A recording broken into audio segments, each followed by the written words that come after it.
ივანიშვილის ბენზინის გადაასხამენ და ცელს წაუკიდებენ, მე არ მეწყინება. აი გულწრფელად გეუბნები მაგას.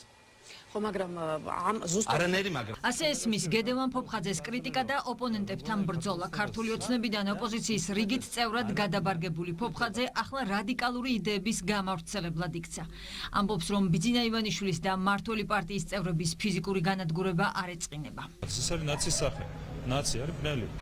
პრემიერ-მინისტრი აცხადებს, რომ გედევან ფოფხაძემ ჩარლი კირკის მკვლობასთან დაკავშირებით ნაციონალური მოძრაობის ხაზი ამ ფორმით გააგრძელა. ფოფხაძეზე კომენტარის გაკეთებაც კი დროის ფუჭი ხარჯვაა, არაფრით არ არის ეს ადამიანი, მაგრამ ეს არის ნაცის სახე, რაც კიდევ ერთხელ აჩვენა გედი ფოფხაძემ, მან გააგრძელა ის ხაზი, რომელიც გვიჩვენეს მანამდე ამ ზურაბ-ჰარჯიანმა, ეგრეთ წოდებულმა მოაზროვნემ, პირდაპირ სიხარული გამოხატა ახალგაზრდა კაცის 31 წლის კაცის შემზარავ მკვლობასთან დაკავშირებით და ამის გაგრძელებაა გედი ფოფხაძე. შესაბამისად მისთვის ნებისმიერი საუბარი მკვლობასთან დაკავშირებით არის სრულიად ახლოს დგომი მოვლენა. მართულ გუნდში გედევან ფოფხაძის განცხადებას კრიტიკის სახიფათო და კატეგორიულად მიუღებელ ფორმას უწოდებენ. სწორედ იგივე შეფასებას ელოდებიან გერმანიის ელჩისგან, რომელიც ერთ-ერთი პირველი იყო, რომელიც ფოფხაძეს რამდენიმე საათიანი შიმშილობის დროს გვერდით დაუდგა. ვინძურესი ადამიანია, ყველაფრის მკადრებელი.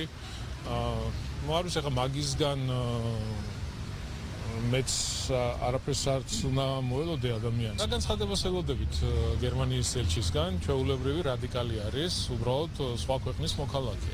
არის წამხალისებელი იმ ბოროტების, იძულვილის, რომელსაც გარე ძალები აღვივებენ ქვეყანაში. როდესაც ჩვენ ვამბობთ, რომ ჩვენს ქვეყანაში გარედან დაფინანსებული ადამიანები, გარედან მართული ადამიანები, კოლექტიური ნაცმოძრაობის წევრები ცდილობენ, რომ ფაშისტური განცხადებები გააკეთონ და აკეთებენ კიდევაც, ეს არის კლასიკური მაგალითი. ადამიანის დეჰუმანიზაციის მცდელობა, ადამიანებს შორის შუღლის ჩამოგდება, განსაკუთრებული თავდასხმები კონკრეტულ იმ პირებზე, რომლებიც სიმართლეს საუბრობენ. გედევან ფოფხაძე მიაღწია თავის მიზანს, გამოჩნდა როგორც იქნა, ისე ძგვერაძე ბარნაბასავით რომელ პარტიას ეკუთვნის, ვერ გაიგო ვერავინ. ფაქტია, რომ აი დანაშაულის ჩადენის წინაპირობის გაუბრალოება არის ერთ-ერთი ტრენდი, სცენარის ნაწილი.